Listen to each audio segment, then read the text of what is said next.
Miss It's World the ฟิลิปปิน meaning ส์ค่ะ of my name, a foreshadowing of a life filled with light and the มาส power วย of อุ้ย resurrection. มาสวยอีกแล้ว As the eldest of four,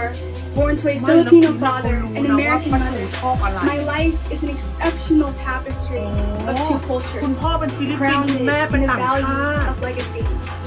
I grew up in the province of Roa City, Capiz, where I learned from my uncle and Lola, who are farmers, that tending the land is a way to sustain and give back, and that each seed planted carries a future, a legacy of หวานๆอีก harvest. แล้ว Traveling internationally since I was 6 months old with my family's nonprofit organization shaped my heart for service, and it was through outreaches to the children, widows, ทุกคนมามิสโ elderly, เนี่ยมันต้อง persons เกิ with ดมาแบบ disabilities, เนาะ and เพื่ single อสัง mothers คมอ่ะ that I learned the มันนอน simple เล่นเกม act ไม่ได้ of อ่ะ showing up for others creates โอ้ lasting ตาย legacy ที่ทำโครง of การ generosity. I grew up homeschooled, and by the time I was 3 years old, I was being trained in dance and แดนซ์อีก gymnastics. By the time I was 8, I competed on the national stage with Filipinas Got Talent. As I grew up, I found my voice through the arts. I authored and illustrated 5 สา children's ยวาดรูป books เป็น and ด้วย earned recognition in both writing and speaking, building a legacy Speaking of ดีอีก creativity. And now, through Seed Initiative and other partnerships heรอ in sports and dance, I've been able to impact the lives of over 10,000 students โอ้ยโครง worldwide, การแน่น empowering ค the วาม next สามารถแน่น generation and living out a legacy of purpose. And through it all, my family has been my constant, with a ทุ foundation ก of คนน่ารัก faith, เนาะ a heart of service, and a strength that only comes from unity. มาเว้ My ย family gave me a legacy of love. The light มา shines มา in มา darkness, and the darkness cannot overcome it. To me, legacies are not only built in great leaps, but in quiet choices to rise, ชีวิตดู like ดิ the ฟูนะ breaking of day. Because every legacy began with a sunrise, one moment, and one So choice. we will have the only one ค่ะ for top 5 Asia and Oceania I am the Asia only one Simpson, queen the Miss to be World top Philippines 2026. น่ากลัวอีกแล้ว So mga kapolitika, inyo pong napanood naman itong reaksyon ng isang Thai vlogger dito sa ating candidate sa Miss World 2026 sa Vietnam na si Asia Rose Simpson, at lagi po nating pinapanood itong vlog nitong isang Thai na kung saan is sikat at kilala dito sa mundo ng social media, at marahil is napapanood nyo rin po yung kanyang mga reaction video sa ating ibang mga Pinay Beauty Queen at mga Filipina representatives sa International Beauty Pageant Competition. So dito sa kanyang naging reaksyon ay we are happy na positive, at hindi lang tayo yung mga Pinoy na sumusuporta dito kay Asia, pati na rin po ang mga taga ibang bansa, at isa na nga po dito itong vlogger na mula sa Thailand. So patuloy po nating suportahan yung mga nagbibigay ng mga reaction video, nagbibigay ng update dito sa laban ni Asia Rose Simpson, dahil sa ganong paraan, sa simpleng paraan mga kapolitika, ay maipapakita natin at maipapadama natin ang ating pagmamahal at suporta dito sa ating candidate sa Miss World 2026 na si Asia Rose Simpson. So napanood nyo dito sa reaksyon ng Thai na ito na bumilib siya mo especially ito sa cause and advocacy ni Asia, kung saan is para sa mga bata, at I believe naman na dito nakatutok rin yung Miss World sa kanilang mga charity sa mga kabataan. So sinasabi ko nga doon sa ating mga naunang video na fit itong advocacy at cause ni Asia Rose dito sa Miss World. Kung papalarin man na siya yung mananalo dito sa kailang competition ngayong taon, ay akmang-akma yung mga gagawin ni Asia para doon sa mga kabataan na less privileged at less fortunate, at pinagkaitan mga kapolitika ng opportunities. So malaki ang maging impact at maitutulong ng ating candidate na si Asia Rose Simpson kung siya ang pipiliin ng organization. So tayo po ay happy at natutuwa dito sa suporta na nakukuha ni Asia Rose, hindi lang po sa mga Pinoy kundi pati na rin dito sa mga taga Thailand in particular. So panunuorin rin po natin or isa-search po natin kung merong mga sumusuporta rin ng mga Latinos dito sa laban ni Asia Rose sa Vietnam para sa Miss World para ngayong taon. Okay, so yun po ang latest dito kay Asia, at meron po palang mga hot pick na ngayon na lumalabas dito sa social media, doon sa kailang arrival, sa dinner nila at even sa mga rehearsal. So happy to say na pasok naman po itong si Asia dito sa mga sa mga pa-hot pick ng mga kilalang beauty pageant vloggers at mga pages. Katulad na lang po dito sa Pageant All Stars, kung saan is pumapangalawa itong ating pambato na si Asia Rose. Number 1 sa kanilang hot pick ay itong pambato ng Brazil. Number 2 Philippines, number 3 Nicaragua,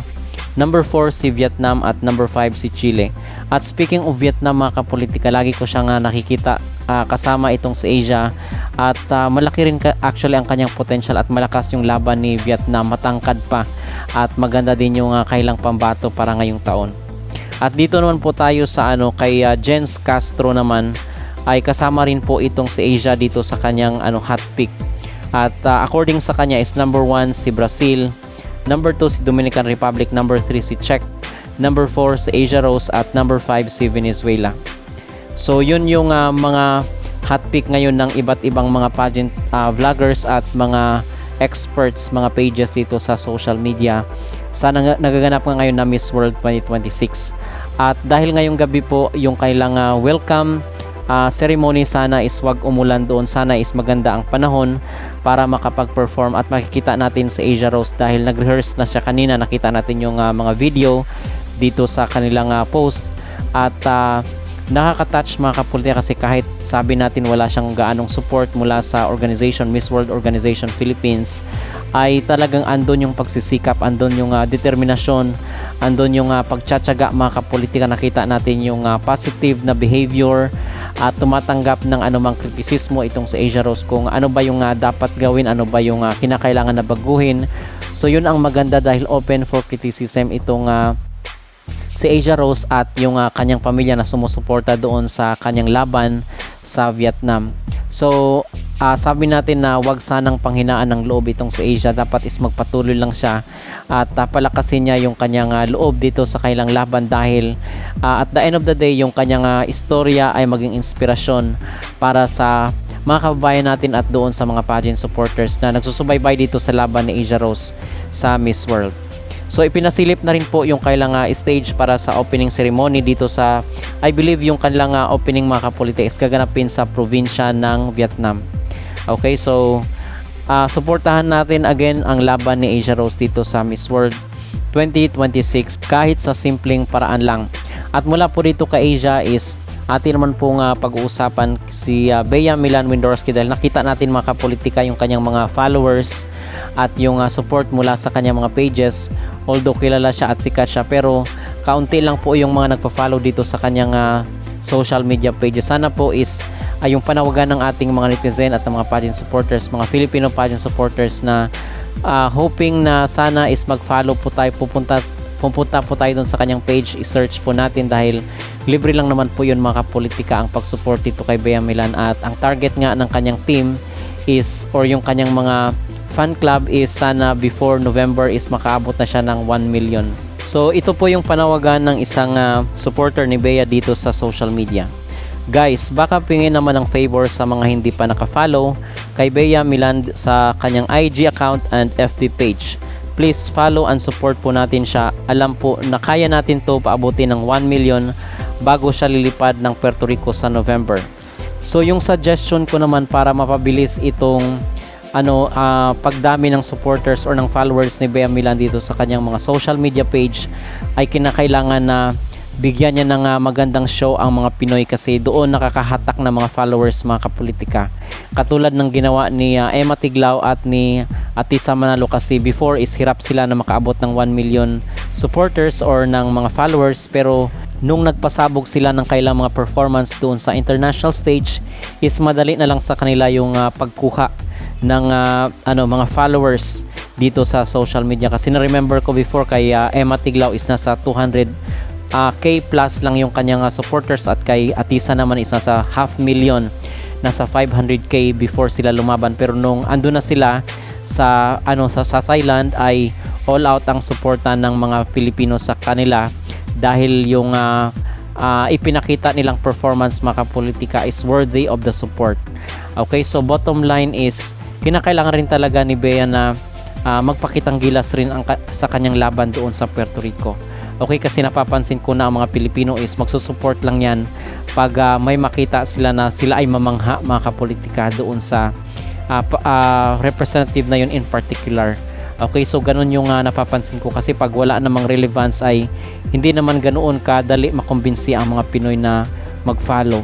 Okay, so yun lang po ang aking masabi at maging reaksyon. At so far mga kapolitika, yun po ang ating pinaka-latest na update dito sa mundo ng beauty pageant.